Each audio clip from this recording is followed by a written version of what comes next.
시청자 여러분 안녕하십니까? 헬로티비 뉴스 나라입니다. 첫 소식입니다.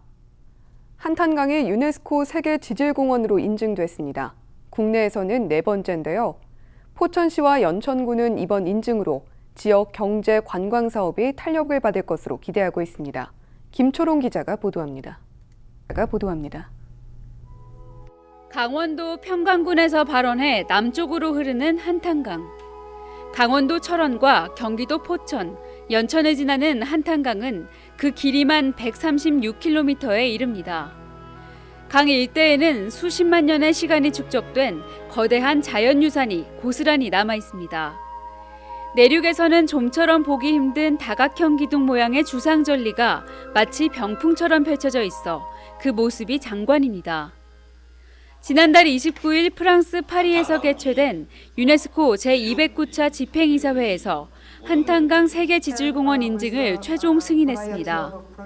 인증 대상은 여의도 면적의 400배에 달하는 한탄강 유역과 포천 비둘기낭 폭포와 연천 제인폭포 등 지질 명소 총 26곳입니다. 연천군은 자연을 훼손하지 않는 범위 안에서 각종 사업을 진행해 관광객을 유치할 계획입니다. 요즘 많이 하시는 지질공원 캠핑 그리고 지질 명소를 투어링하면서 명상하실 수 있는 그런 지질 명소 명상 프로그램 그리고 가장 아무래도 인기 있는 거는 한탄강 주상절리 절벽을 감상하실 수 있는 지오 카약 투어링이. 포천시는 관광 기반 시설을 만드는 데 박차를 가하고 있습니다. 한탄강 협곡을 따라 트레킹할 수 있는 주상절리길과 한탄강 전망대, 암성 테마파크 등을 조성하고 있습니다. 주상절리길은 내년 하반기에 완공될 예정입니다. 지질공원은 명소가 보존되고 이를 통해 관광이 활성화되어 지역민들의 소득이 증가하고 경제활동이 활발해지는 구조를 확립하는 게 1차 목표입니다. 그리고 관광객들이 쾌적한 환경에서 지질공원을 즐길 수 있도록 관광 기반 시설을 조성하고 있습니다. 한탄강의 유네스코 세계지질공원 지정이 포천과 연천 지역에 활력을 불어넣어 줄 수 있을지 기대가 커지고 있습니다. 헬로티비 뉴스 김초롱입니다. 이처럼 한탄강이 유네스코 세계지질공원으로 인증되면서 연천군이 관광 콘텐츠 개발에 적극 나서고 있는데요. 오늘 미니 인터뷰에서는 김광철 연천군수를 만나 좀 더 자세한 얘기 들어보도록 하겠습니다. 작년에 우리가 임진강 생물권 보존 지역의 유네스코 지정, 그다음에 올해 저희가 세계 지질공원에 또 유네스코 지정 등으로 인해서 연천군은 명실공히 이제 2관왕에 이제 오르게 됐습니다. 여기서 그 가치는 대단히 중요하다고 생각을 하고 있습니다. 이어서 우리가 지정으로 인해서 그동안 우리가 연천군이 접경 지역에 위치해 있으면서 자연자원이 상당히 우수했는데 그런 자연자원을 갖다가 보존할 부분은 보존을 하고 또 세계 지질공원 인증으로 인해 가지고 우리가 목표로 하는 거는 지역 경제의 활성화거든요. 우리 주민들이 공동의 가치를 갖다가 생각을 하면서 이곳에서 지역 경제를 갖다가 끌어올리는 그런 견인차 역할을 갖다 할 수 있다는 점에서 대단히 의미가 있다고 생각을 하고 있고요. 제가 참 감사하다는 것은 그동안에 여러 가지 우리가 교육이라든가 여러 채널을 통해서 우리 지역 주민들이 요소에서 저희들한테 어떤 지지, 격려, 교육을 받아오셨고 또한 우리 공무원 여러분들의 노고가 컸었기에 또 우리 세계 지질학회 관계자 여러분들의 그런 어떤 전폭적인 어떤 지지와 성원이 있었기 때문에 가능했다고 이렇게 생각을 하고 있습니다. 이 자리를 빌어서 진심으로 감사의 말씀을 좀 드립니다. 아주 훼손되지 않는 범위 내에서 또 우리가 자연자원을 활용하는 것은 또 활용을 해야 됩니다. 그래서 자연을 잘 지켜내는 거하고 잘 가꾸어내는 그 부분이 제일 큰 부분이고요. 하나는 그걸 갖다 연계시켜가지고선 지역경제 활성화로다가 또 우리 지역 주민들의 소득 사업이 이렇게 일원이 될 수 있는 그런 여러 가지 복합 산업 쪽으로다가 같이 구상을 좀 하고 있습니다. 여러 분야가 있어요. 저희는 이제 주민 여러분들 중에서도 우리가 이제 교육을 담당하시는 해설사분들이 계시고 해설사도 저희가 한 30명 정도 지금 지질공원 해설사가 더 30명 정도 양성을 지금 계획을 갖다 좀 세우고 있습니다. 이분들은 이제 어쩌면은 해설을 하시면서 또 수익도 이제 좀 저희가 이제 받는 구조이시고요. 저희가 많은 돈은 아니지만 어떤 그런 부분들 또 그다음에 여기는 지금 우리가 체험마을이 많잖아요. 체험마을 또 관광 둘에 이런 분들이 상당히 많이 포진이 되어 있습니다. 이런 분들이 이 지질공원이 유네스코에 인증이 됨으로 인해 가지고 거기서 생산되는 제품에 대한 어떤 그 가치를 갖다 높인다거나 또 아니면 그걸 갖다 우리가 팔았을 때의 그 유통에 대해서 우리가 좀 더 부가가치가 높아질 수 있는 부분, 가격을 갖다 좀 더 받을 수 있는 부분이죠. 이런 부분들에 대해서 이분들이 공감대가 형성이 됐기 때문에 주민 여러분들이나 우리 해설사 모든 분들이 적극적으로다가 나서서 이거는 우리가 지역 경제에 큰 도움, 개인 소득에도 도움이 된다 이런 측면에서 일을 했던 것 같습니다. 일단은 우리가 10군데죠. 지금 연천군이 우리가 그 유네스코의 지정을 갖다 받은 곳이 제인폭포는 지금 우리가 제인폭포 공원화 사업이 홍수토에서 진행이 좀 되고 있습니다. 그래서 그 부지가 넓고 트임새가 좋은 곳이기 때문에 올해 한 11월 정도 되면 다 완공이 될 겁니다. 그러면 그쪽에 우리 수도권에 있는 주민들이 와서 좀 이렇게 이 걷기를 통해서 아마 좀 휴양을 갖다 힐링을 갖다 느낄 수 있는 그러한 아마 시설이 좀 될 거고요. 그 밑에 내려오면 우리가 101층이라고 아주 또 유명한 그 지층 구조가 있어요. 거기 또 그다음에 거기서 좀 더 내려오면 아우라지라는 곳에 육지에서 처음 이루는 우리 베개용암이 있습니다. 이런 거 등등을 갖다 지금 저희가 거기 이제 그 둘레길을 갖다 거의 다 조성을 해놨거든요. 또 그다음에 저희는 그 천에 그 강하고 천이 있기 때문에 지오 카누, 지오 카약을 갖다가 지금 운영을 하려고 합니다. 그래서 이 카약을 갖다 즐기시면서 강이나 천에서 이렇게 바라보는 이 전리라든가 또 아니면 지오파크는 훨씬 더 아름답습니다. 개인적으로 느낄 수 있고요. 그래서 그렇게 좀 운영을 할 거고요. 그다음에 우리 뭐 지오 캠핑이라든가 또 지오 그 상품 또 여러 가지 개발들이 많습니다. 제가 좀 준비하고 있는 게 하여튼 그런 것들을 갖다 차근차근하게 이렇게 하면서 좀 만들어 나가서 부가가치를 높여 나가도록 이렇게 좀 하려고 합니다. 또 하나 더 중요한 거는 선사유적지가 우리가 그 한 30만 년에서 50만 년 전 이제 구석기 시대의 유적들이거든요. 한탄강, 임진강 유역은 거의 다 선사유적지, 아슐리안 토기가 발견이 된다고 보시면 됩니다. 근데 그러한 어떤 그 토층 구조도 우리가 거기 이제 그 토층을 갖다 관이 있는데 그것도 우리가 이게 시대 이게 지질에 대한 어떤 걸 갖다 볼 수 있는 아주 중요한 자료들이고 특히나 그 차탄천, 임진강하고 한탄강 사이에 있는 차탄천은 또 거기는 또 아주 이 지질 구조에 대해서 여러 가지로다가 그 뭐 주상 전리라든가 판상 전리라든가 이런 것들이 아주 정말 잘 되어 있습니다. 저희가 그 밑으로다가 지금 애움길이라고 조성을 하고 있습니다. 자연을 훼손하지 않는 범위 내에서 바닥에. 그래서 그것도 저희가 볼 때는 수도권에서 보기 힘든 그러한 어떤 풍경을 갖다가 좀 느끼고 갈 수 있는 곳이 될 것이다. 그렇게 말씀드립니다. 가치에 대한 거는 뭐 저희가 산술적으로 아직 말씀드리긴 좀 어렵습니다. 저희가 3년 동안에 올해 10월을 선언을 고비로 해서 1,000만 명 정도의 직객을 갖다가 우리 연천을 방문하는 방문객 수를 이렇게 만들어 나가려고 합니다. 우리 유네스코 이관왕에 오른 것들이 우리 연천 지역이 앞으로 훨씬 더 큰 도약의 계기를 분명하게 제공해 줄 것이다. 이렇게 좀 해서 나가고 있습니다.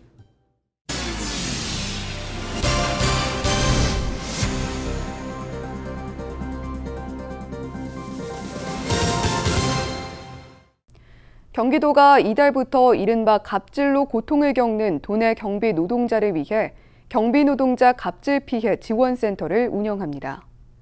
이번 정책에 따라 경비 노동자가 상담을 요청하면 도가 마을 노무사와 심리상담사 등을 배정해 상담부터 실질적인 구제까지 무료로 지원합니다. 해당 센터는 경기도 노동권익센터 안에 위치했습니다. 연천군이 10월로 연기했던 연천 구석기 축제를 취소하기로 결정했습니다. 연천 구석기 축제를 열지는 않지만 이미 계약된 일부 공연과 준비한 창작 뮤지컬, 전공리안 시그널을 다양한 방법으로 공유하기 위해 소규모 이벤트를 준비했습니다.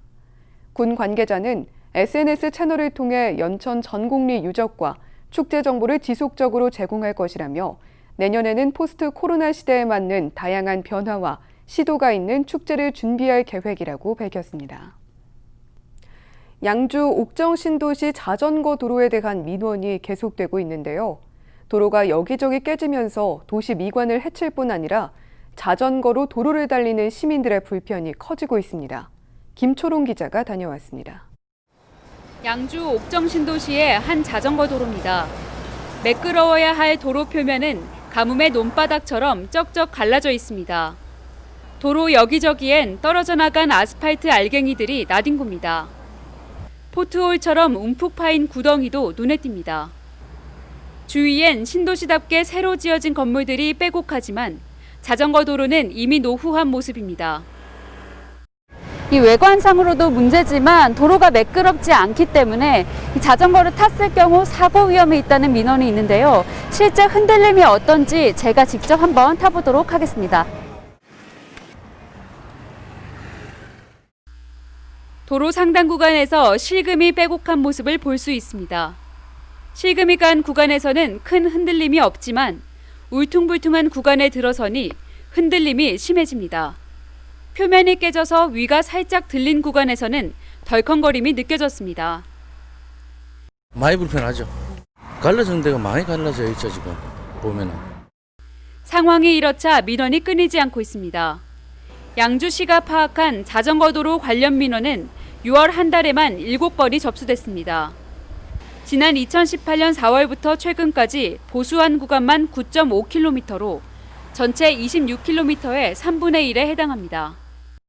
저희가 어떻게 옥정지구 같은 경우는 워낙 넓으니까 한 번에 저희가 할 수는 없고 좀 안 좋은 구간부터 차근차근 해나가는 거죠.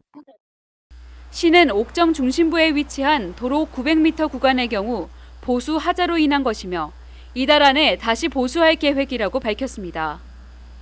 인구 10만 명을 자랑하며 양주시 최대 중심가로 떠오른 옥정 신도시. 하지만 낡은 자전거 도로는 옥의 티가 되고 있습니다. 헬로티비 뉴스 김초롱입니다. 올 상반기 경기도 내에선 178건의 산불이 발생해 축구장 64개 면적의 산림이 소실된 것으로 나타났습니다. 경기도는 코로나19 여파로 등산이나 캠핑을 즐기는 시민들이 늘어나 하반기에도 산불 피해가 늘어날 것으로 보고 있습니다.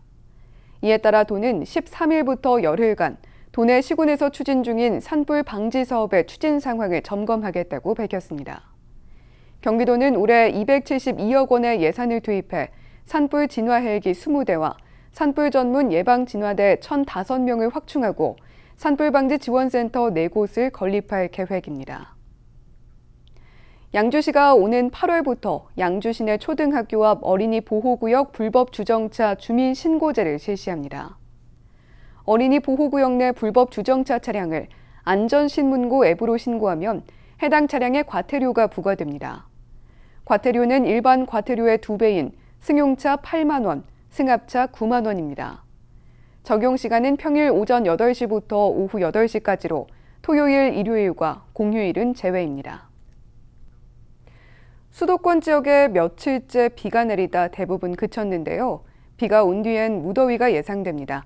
이럴 때일수록 에어컨과 선풍기 등 냉방기기를 하루 종일 틀어놓게 되는데 불이 나지 않도록 조심해야 합니다. 전문가들은 냉방기기의 주기적인 점검을 통해 화재를 예방해야 한다고 조언합니다. 심다희애 기자입니다. 창문 가득 검은 연기가 뿜어져 나옵니다. 지난 4일 서울 서대문구의 한 아파트에서 난 불. 주민 100여 명이 대피해야 했는데 에어컨 실외기에서 시작된 화재였습니다. 은평구의 한 아파트에서도 지난 1일 에어컨 실외기 화재가 발생했습니다. 다행히 소화기로 빠르게 진화해 큰 불은 막았습니다. 하지만 아파트 실외기 곳곳을 살펴보니 종이박스를 올려놓는 등 위험 요인을 쉽게 발견할 수 있었습니다. 지난 3년간 에어컨에서 난 불은 총 692건, 이 중 70% 이상이 실외기에서 난 화재였습니다. 특히 과열과 과부하 등 전기적인 원인에 의한 화재가 절반 이상입니다. 에어컨을 오랜 시간 켜두지 않도록 주의해야 합니다. 장시간 켜두시는 경우가 많으신데 그렇게 하시지 마시고 선풍기나 그 에어컨의 타이머를 설정을 해두시고 그렇게 사용하시는 게 가장 합리적이고요. 그다음에 에어컨을 8시간 이상 사용한 뒤에는 반드시 전원을 끄고 밖에 있는 실외기에 열을 식히는 것이 가장 좋겠습니다. 주기적인 점검과 청소도 필요합니다. 에어컨에 전기 합선 등이 없는지 확인해야 합니다. 에어컨의 선이 짧다면 긴 선으로 교체해야 합니다. 또 통풍이 잘 되는 곳에 벽면과 10cm 이상의 거리를 두어 설치해야 화재를 예방할 수 있습니다. 제일 좋은 방법은 전문가한테 점검, 의뢰, 이상 유무가 없는지 한번 이렇게 작동하시기 전에 한번 확인하시는 게 제일 좋고요. 아무래도 그쪽에 먼지가 많이 쌓이게 되거든요. 그 먼지는 뭐 그냥 가만히 있어도 화재로 그냥 이어지는 경우가 상당히 많기 때문에 작동하시기 전에 먼지 같은 거를 조금 제거해 주시면. 실외기 근처에는 종이박스와 같이 불에 잘 타는 물건을 두지 말아야 합니다. 특히 담배꽁초에 불이 붙으면 대형 화재로 번질 위험이 있습니다. 냉방기기 화재 10건 중 8건은 여름철인 6월에서 9월 사이에 발생했습니다. 에어컨 사용이 늘어날 수밖에 없는 요즘, 화재 예방을 위한 각별한 주의가 필요합니다. 헬로티비 뉴스 심다혜입니다. 경기도는 이재명 도지사의 핵심 공약인 공공개발이익 도민 환원제를 확대할 계획입니다. 이를 위해 먼저 남양주와 하남, 고양 등 3기 신도시를 사업 대상으로 검토하고 있다고 밝혔습니다. 도는 3기 신도시 개발 사업의 경우 경기도시공사가 참여하고 있어 도민 환원제 도입에 큰 문제가 없다며 경기도가 먼저 개발 이익을 도민에게 환원하면 한국토지주택공사도 적극적으로 참여할 것으로 기대하고 있습니다. 이재명 경기도지사의 핵심 공약 가운데 하나인 공공개발이익 도민 환원제는 개발이익이 특정 집단에 편중되는 것을 막기 위해 도민을 위해 재투자하는 제도입니다. 요양보호사 교육기관의 부적합 운영 실태를 바로잡기 위해 경기도가 현장 점검을 실시한다고 13일 밝혔습니다. 점검 대상은 도내 요양보호사 교육기관 200곳 중 서면 점검에서 현장 지도가 필요하다고 선정된 30곳입니다. 주요 점검 내용은 시설 현황과 이력 기준 위반 여부 등입니다. 적발된 기관은 행정지도와 행정처분 등을 받게 될 예정입니다. 의정부시가 최근 최숙현 선수 사망 사건을 계기로 직장운동경기부 선수 대상 심리상담을 진행합니다. 심리상담은 13일부터 한 달간 실시되며 선수 개개인의 심리 상태를 살펴보고 인권 침해 등이 있었는지 등을 살펴볼 계획입니다. 의정부시는 현재 사이클과 스피드 스케이팅 등 4개 종목 운동부를 운영하고 있으며 이들 운동부에는 선수 25명이 활동하고 있습니다. 양주시가 경기도 산하 공공기관 유치기원 양주시민 온라인 서명운동에 들어갔습니다. 서명운동은 코로나19 확산 방지를 위해 양주시청 홈페이지를 통한 온라인 방식으로 진행하고 있습니다. 시는 이미 온라인 등을 통해 응원 댓글 달기나 아이디어 내기 등 공공기관 유치 활동을 활발하게 진행하고 있다며 서명운동을 통해 양주 시민의 결집된 의지를 밝힐 계획이라고 말했습니다. 경기도 내 어린이집 10곳 가운데 8곳이 회계관리 시스템을 도입한 것으로 나타났습니다. 경기도는 6월 말 기준 도내 어린이집 1,835곳 가운데 회계관리 시스템을 도입한 곳은 9,153곳으로 84.5%를 기록했다고 밝혔습니다. 세부적으로는 국공립 어린이집은 100%, 민간 가정 어린이집은 83.35%, 법인 등 기타 어린이집은 76.1%로 나타났습니다. 경기도는 연말까지 도내 모든 어린이집에 회계 시스템 도입을 완료할 방침이라고 밝혔습니다. 최근 정부의 아파트 거래 규제로 의정부의 오피스텔 매매가 크게 증가한 것으로 나타났습니다. 부동산 거래 사이트인 직방이 발표한 자료를 보면 올 들어 지난 5월까지 의정부시에서 거래된 오피스텔은 165건으로 예년에 비해 2배 가까이 증가했습니다. 같은 기간 경기도 내 오피스텔 매매량도 3,700여 건으로 지난해보다 49.2% 급증했습니다. 이 같은 현상은 최근 낮은 금리로 시중에 자금이 많이 풀린 데다 아파트보다 규제가 덜한 오피스텔 투자 수요가 늘었기 때문으로 풀이됩니다.